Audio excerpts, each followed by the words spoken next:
तो सीटेट के एग्ज़ाम को कंडक्ट होने में सिर्फ 2 महीने का टाइम है, बट डलते तो देखोगे नहीं वीडियो को। हो सकता है कि आप इस वीडियो को 1 हफ्ता पहले, 2 हफ्ता पहले, 3 हफ्ता पहले देख रहे हो, क्योंकि अभी देखो हम चैनल को मेक कर रहे हैं, आप मेरे साथ पहली बार जुड़े हो। लेकिन मेरी बातों को ना आप ध्यान से सुनना। मैं आपको लिखित दे सकता हूँ कि अगर आप इस चैनल के साथ जुड़े हो तो आप सीटेट को ही नहीं, अब अपनी लाइफ के अंदर ना जब तक टीचर नहीं बन जाते तब तक आप इस चैनल को नहीं भूल सकते। बहुत ही बेस्ट चैनल है। और मैं देखो घमंड के बारे में नहीं कह रहा, जब कोई चीज़ अच्छी होती है ना, जब कोई प्रोडक्ट अच्छा होता है, उसको सेल करने में ना कभी भी हिचकिचाना नहीं चाहिए। जैसे आप सीटेट का एग्जाम देने जा रहे हो, आपको कोई बच्चा कह रहा है या फिर कोई भी बंदा कह रहा है यार तेरे से नहीं हो सकता, भाई तेरी हालत देख के लग रहा है सीटेट नहीं हो सकता। तुम उस बंदे से कह दो भाई तेरी हालत है, भाई तू फटीचर है, मेरे से सीटेट क्रैक होगा। तुम ये कॉन्फिडेंस रखो ना कि भाई मेरे से सीटेट क्रैक होगा, तेरे से नहीं हुआ, तू बेकार है, मेरे से सीटेट क्रैक होगा। वैसे मैं कह रहा हूं कि डेफिनेटली आप इस चैनल के साथ पहली बार जुड़े हो, बट इस चैनल को कभी नहीं भूलोगे जब तक आप टीचर नहीं बन जाते। 50,000 60,000 सैलरी तो यार एकदम छोटी छोटी सैलरी है। आप इससे ज़्यादा नॉलेज लेकर के जाने वाले हो, बहुत ज़्यादा नॉलेज, वो भी बिल्कुल फ्री ऑफ कॉस्ट में। एक पैसा देने की जरूरत नहीं है, पूरा कॉन्सेप्ट, पूरी चीज़ें, पूरा टॉपिक, सब बातें आपको इस चैनल पर मिलेगी। तो प्लीज़ कह रहा हूँ कि सब्सक्राइब कर लो। स्टार्ट करेंगे इस वीडियो को बिना टाइम। तो सबसे पहली बात, सीटेट को क्रैक करने के लिए आप सिलेबस को कहीं ना कहीं से कंप्लीट कर रहे होगे। हो सकता है कि आपने कहीं पे ट्यूशन ज्वाइन कर रखा है, चाहे ऑफलाइन कोचिंग हो सकता है कि आपने कहीं यहाँ पे ऑफलाइन कोर्सेज को बाय कर रखा है, हो सकता है कि आप यूट्यूब से फ्री में स्टडी कर रहे हो। ये तीनों ही मेथड आपके एकदम बेस्ट है। बट मैं एक चीज़ आपसे और कहूँगा कि अगर आप इस चैनल के साथ जुड़ चुके हो ना, तो आपको ट्यूशन जाने की कोई ज़रूरत नहीं है, कोचिंग जाने की कोई ज़रूरत नहीं है। आप YouTube से अकेले ही क्रैक कर सकते हो। मैं नहीं कहता कि यार देखो, मैं जानता हूँ बहुत सारे अलग अलग चैनल्स हैं, बड़े बड़े चैनल्स। आप कहोगे कि मैं वहाँ से पढ़ लूँगा, मैं वहाँ से पढ़ लूँगा। देखो वो चैनल भी कभी ना कभी आए थे, ये बात का ध्यान रखना हमेशा।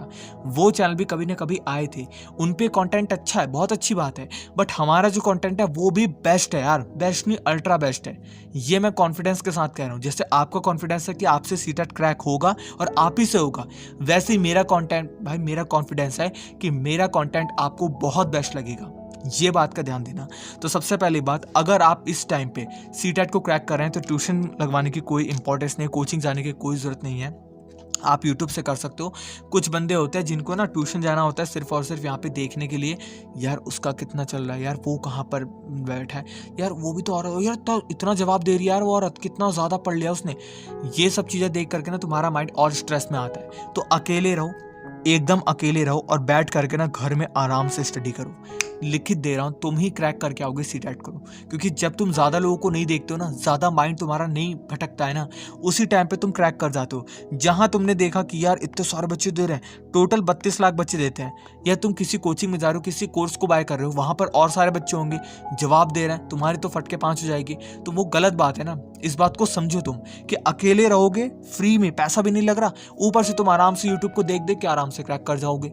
ये भी तुम्हारे लिए बहुत फायदेमंद है यार, ये बहुत फायदेमंद है। दूसरी बात, एनसीईआरटी को 100% इनफ मान के चलो। एनसीईआरटी बहुत ही मतलब राज है तुम्हारे लिए। अब कहेंगे काफ़ी बच्चे यार एनसीईआरटी पेपर 1 के लिए तुम्हारी 1 से 5 तक कही जाती है और पेपर 2 के लिए आपके यहाँ से कहा जाती है 6 to 8 तक की। बट मैं आपसे कह रहा हूँ कि एनसीईआरटी को अगर पढ़ने का टाइम नहीं बचा, कोई टेंशन नहीं है। एनसीईआरटी के इंपॉर्टेंट वाले पार्ट पर लेना। इंपॉर्टेंट नहीं पता, नीचे कमेंट बॉक्स में लिखो, मैं आपको इंपॉर्टेंट टॉपिक्स बता दूंगा। वो भी नहीं हो सकता है तो मैं आपको कह रहा हूँ कि हमारे चैनल पे ना अभी मैराथन आने वाली है। मैराथन के बाद एक एक टॉपिक को लेकर के हम पर्टिकुलर अच्छे से डिटेल में, इन डेप्थ में, कम टाइम के अंदर, ऐसा नहीं कि एकदम 10 घंटे की वीडियो बना दूंगा भाई, कम मिनट की वीडियो बनाऊंगा, बट बहुत ही बेस्ट वीडियो होंगी। उनको आप लोग देख लेना, वही आपके जुलाई के लिए एकदम इनफ होंगे। इस चीज़ का आप ध्यान दो, वही वीडियो आपके लिए काम की होगी। इससे ज़्यादा कुछ करने की ज़रूरत नहीं है आपको एनसीईआरटी के अंदर। एनसीईआरटी पढ़ने का टाइम नहीं है तो मैं आपके लिए लेकर के आऊँगा क्या, नोट्स। मैं आपके लिए लेकर के आऊँगा क्या, लेक्चर्स। मैं आपके लिए लेकर आऊँगा बहुत सारी अच्छी अच्छी चीज़ें जो कि आपके लिए फ़ायदेमंद है। इसके बाद नो रेफरेंस बुक, किसी भी एक्स्ट्रा बुक को बाय मत करना। देखो आपका मान लेता हूँ 5 सब्जेक्ट है, 5 सब्जेक्ट यहाँ पे लेके चल रहा हूँ, 5 सब्जेक्ट है आपका, उसके अंदर आप अपनी एनसीईआरटी को पढ़ रहे हो, नोट्स को भी पढ़ रहे हो, फिर कोई रेफरेंस को भी तुमने बाय कर लिया, कितने सब्जेक्ट को पढ़ोगे? सेम कॉन्सेप्ट रहता है, ज़्यादा पढ़ने की जरूरत नहीं होती। बच्चे क्या कर, जो बच्चे आप देखते हो ना पास नहीं हो पाते, जिनकी कम परसेंटेज आती है, उसका रीज़न ये है कि वो ज़्यादा मटेरियल को यूज़ करते हैं। कुछ बच्चे होते हैं जो कि कम मटेरियल को यूज़ करते हैं और उनका सिलेक्शन हो जाता है, ज़्यादा करने से नहीं हो पाते। क्यों? क्योंकि देखो आपके माइंड की एक कैपेसिटी होती है, आपका ये माइंड है मान लो, ठीक है, ये आपका माइंड है। इस माइंड की एक कैपेसिटी होती है, उस कैपेसिटी को आप अगर तोड़ने की कोशिश करोगे नहीं हो सकता। तो कैपेसिटी अगर आपकी इतनी की है तो इतना ही पढ़ लो ना, इतना ही तुम्हारे लिए इनफ है। सिर्फ नोट्स से ही पढ़ लो, रेफरेंस लेने की कोई जरूरत नहीं है, एनसीईआरटी पढ़ने की भी जरूरत नहीं है। अगर एनसीईआरटी पढ़ रहे हो तो एनसीईआरटी और नोट्स पढ़ लो, सिर्फ इतना कर लो। तो ये ना छोटी छोटी चीज़ें होती है जो कि तुम्हें ध्यान में रखनी इंपॉर्टेंट है। काफ़ी बच्चे इसको इग्नोर करते हैं और यही सबसे बड़ी उनकी बाद में जो है दिक्कत बन जाती है। तो ये चीज़ का आपको जो है वो ध्यान देना है। इसके बाद बात करें गो थ्रू कॉन्सेप्ट। यस, आपको यहाँ पे कॉन्सेप्ट को अपने बिल्ड करने पे ध्यान देना सबसे पहला काम है। जब देखो मान लो अगर आप अभी तक कुछ भी स्टडी नहीं किए थे, पहले आप जा करके चेक करो। जैसे मान लो आज आपने यूट्यूब का एक लेक्चर देखा, आप क्या करते हो, उसको मतलब देख लिया, उसके बाद बस कंप्लीट हो गया मेरा। सेकंड लेक्चर देखूंगा, वो भी कंप्लीट हो गया। थर्ड लिखा, अरे ये तो कंप्लीट हो गया। लेकिन जब आप उसको वापस से रिवाइज करते हो, उस टाइम पे लगता है अबे यार ये कॉन्सेप्ट था, वापस आपको उतना ही टाइम लगता है, समझ में नहीं आता यार, याद नहीं रहता दिमाग के अंदर, सीधी बात कहूँ ना।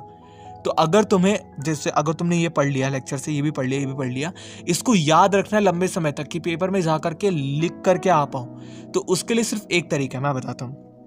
जैसे तुम यहाँ पे मान लो ये वीडियो चल रही थी तुम्हारी, वीडियो से तुमने देख लिया। अब वीडियो को देखते हुए ही ना अपने हाथ में एक कॉपी लो और उस पर भी लिखते हुए चलो, अपना हाथ को भी लिखो। जैसे वो लेक्चर जो वीडियो चल रही है, वीडियो को पॉज करो, थोड़ा टॉपिक कंप्लीट हो उसको लिखो, वीडियो का थोड़ा और टॉपिक कंप्लीट हो उसको लिखो, लिखो साथ साथ लिखते हुए चलो। जैसे तुम्हारा लेक्चर कंप्लीट होता है ये वाला, तो वैसे तुम्हारे नोट्स जो है हाथ में बन करके तैयार होने चाहिए, लिखे वाले, तुम्हारे हाथ के लिखे वाले। उसके बाद यहाँ पर उस नोट को अगले दिन उठ करके सुबह में एक बार फिर से रिवाइज कर लेना, अच्छे से रिवाइज कर लेना, ये भी काफ़ी इंपॉर्टेंट है। तो ये तुम्हें 3 बार रिवाइज करना है। कैसे? एक बार तुम लेक्चर देख रहे थे, उसके बाद तुमने उसको लिखा, एक साथ काम होगा। उसके बाद अगले दिन तुम सुबह उठ करके उसको अच्छे से जो है वो रिवाइज करोगे। ये बात का तुम्हें अच्छे से जो है वो ध्यान देना है। इसके बाद बात करें प्रीवियस ईयर क्वेश्चन, जो कि काफ़ी ज़्यादा इंपॉर्टेंट होते हैं। प्रीवियस ईयर क्वेश्चन की बात करें यार, प्रीवियस ईयर क्वेश्चन ना समझ ही नहीं आते। मैं आपको कह रहा हूँ प्रीवियस ईयर क्वेश्चन ना काफ़ी ज़्यादा इंपॉर्टेंट है, रिपीट भी होते हैं। और रिपीट भी छोड़ो यार, मैं रिपीट को भी हटाता हूँ।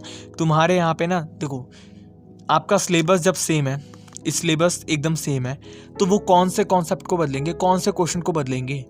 Syllabus same. जैसे मान लो यहाँ पे रोटी बनाने का क्या तरीका है, आटा लिया, आटे को भिगोया, उसकी लोई बनाई, उसको फुलाया और तावे पे सेक करके रोटी सर्व कर दी। सिंपल होता ना तरीका। मैं यहाँ पे कहूँ कि नहीं, रोटी बनाने का कुछ और तरीका है। रोटी ली, उसके अंदर आपने जो है वो एप्पल जूस मिलाया, एप्पल जूस मिलाने के बाद आपने उसको जो है कोयले में फेंक दिया, अपने आप बन जाएगी रोटी। ये क्या है तरीका भाई, क्या कर रहा है? तो वही चीज़ आपके सिलेबस के साथ भी है, सेम कॉन्सेप्ट लगता है भाई। देखो सिलेबस यानी कि मान लो वो आटा है, वो आटे को जब आप लोग गीला करोगे तो वो आपका जो है मतलब एक तरीके से गुथा हुआ आटा हो जाएगा।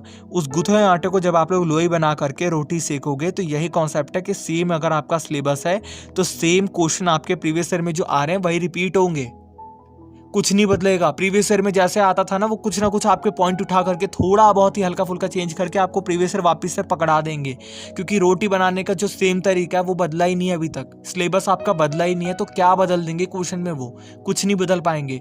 तो ये सोचो, जब रोटी बनाने का तरीका नहीं बदला आज तक, पुराने समय से चलता आ रहा है सेम तरीका, वैसे आपका जो सिलेबस नहीं बदला, जब तक सिलेबस नहीं बदलेगा तब तक आपके प्रीवियस ईयर क्वेश्चन बहुत ज़्यादा काम आएंगे और रिपीटेड क्वेश्चन है, इस चीज़ का ध्यान देना।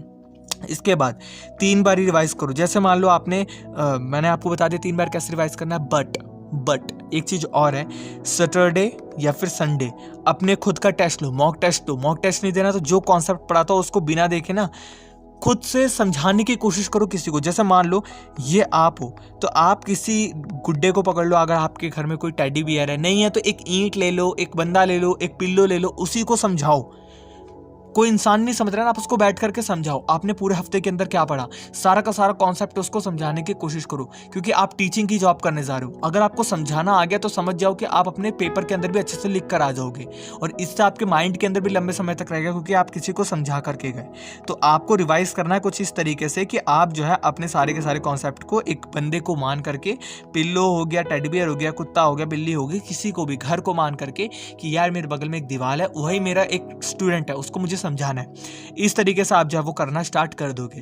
तो ये थी आपकी यहाँ पे सीटेट वाली स्ट्रेटेजी। तो अगर